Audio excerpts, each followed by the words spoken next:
क्या पंजाब की राजनीति में एक ऐसा बदलाव शुरू हो गया है जिसकी कल्पना कुछ साल पहले तक शायद ही किसी ने की होगी? क्या एक ट्रांसजेंडर नेता की जीत सिर्फ एक चुनावी नतीजा है या फिर यह समाज और राजनीति दोनों में बदलती सोच का सबसे बड़ा संकेत है? और आखिर क्यों पंजाब सरकार के एक वरिष्ठ मंत्री अपनी पत्नी के साथ एक नवनिर्वाचित पार्षद के चरण स्पर्श करते दिखाई दिए? नमस्कार, आप देख रहे हैं हमारी विशेष रिपोर्ट। सोशल मीडिया पर इन दिनों एक तस्वीर तेजी से वायरल हो रही है। तस्वीर में पंजाब सरकार के कैबिनेट मंत्री अमन अरोड़ा अपनी पत्नी के साथ एक ट्रांसजेंडर नेता को माला पहनाते हैं और उनके चरण स्पर्श करते नजर आ रहे हैं। तस्वीर देखने वाले कई लोग हैरान हैं। सवाल उठ रहा है कि आखिर यह महिला कौन है जिनके सम्मान में एक मंत्री स्वयं झुक गए। इस सवाल का जवाब है माही महंत। पंजाब के संगरूर जिले के सुनाम नगर काउंसिल चुनाव में जीत दर्ज कराने वाली माही महंत आज पूरे देश में चर्चा का विषय बन चुकी हैं। लेकिन क्या यह सिर्फ एक चुनावी जीत की कहानी है? नहीं, इसके पीछे दशकों पुराना सामाजिक और राजनीतिक संबंध भी जुड़ा हुआ है। दरअसल माही महंत ने आम आदमी पार्टी की टिकट पर वार्ड नंबर 20 से चुनाव लड़ा और शानदार जीत हासिल की।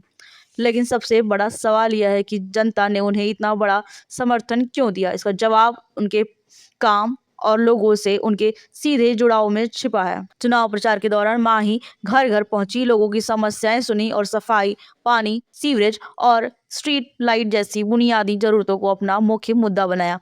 लेकिन क्या सिर्फ वादों के आधार पर जनता ने उन पर भरोसा किया? नहीं। स्थानीय लोगों के अनुसार माही ने चुनाव से पहले ही अपने स्तर पर कुछ स्ट्रीट लाइटें लगवाने में मदद की थी। यही कारण रहा कि लोगों ने उन्हें केवल उम्मीदवार नहीं बल्कि अपने क्षेत्र के प्रतिनिधि के रूप में स्वीकार किया। अब सवाल यह है कि अमन अरोड़ा के साथ उनका रिश्ता इतना खास क्यों है?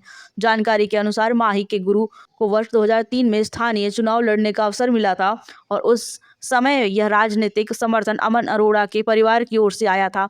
इसी पुराने सामाजिक संबंध और सम्मान की वजह से उनकी जीत के बाद मंत्री स्वयं उनसे मिलने पहुंचे। लेकिन क्या यह सिर्फ एक व्यक्ति की जीत है? शायद नहीं, क्योंकि इसी चुनाव में पटियाला के समाना क्षेत्र से ट्रांसजेंडर उम्मीदवार कोमल महंत ने भी जीत दर्ज की है। इससे एक बड़ा संकेत मिलता है कि पंजाब के मतदाता अब उम्मीदवार की पहचान से ज्यादा उसकी क्षमता और काम को महत्व देने लगे हैं। क्या भारत की राजनीति में अब प्रतिनिधित्व का नया अध्याय शुरू हो गया है? कि आने वाले वर्षों में ट्रांसजेंडर समुदाय की भागीदारी और बढ़ सकती है?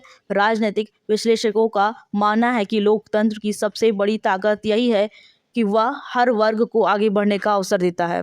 वहीं माही महंत का कहना है कि उनकी प्राथमिकता राजनीति नहीं बल्कि जनसेवा है। उन्होंने अपने वार्ड में पार्क निर्माण, बेहद सीवरेज व्यवस्था, स्वच्छ पानी और बुनियादी सुविधाओं को प्राथमिकता देने की बात कही है। उनका कहना है कि जनता ने उन्हें जो सम्मान दिया उसका जवाब केवल काम से दिया जा सकता है। तो क्या यह जीत केवल एक सीट की जीत है या फिर बदलते भारत की नई तस्वीर? क्या आने वाले समय में देश के अन्य राज्यों में भी ऐसे बदलाव देखने को मिलेंगे? इन सवालों का जवाब भविष्य देगा। लेकिन फिलहाल माही महंत की जीत ने राजनीतिक, समाज और प्रतिनिधित्व को लेकर एक नई चर्चा शुरू कर दी है। फिलहाल इस विशेष रिपोर्ट पर इतना ही। देश और दुनिया की ऐसी ही महत्वपूर्ण विश्व और विश्वसनीय खबरों के लिए हमारे साथ जुड़े रहें। नमस्कार।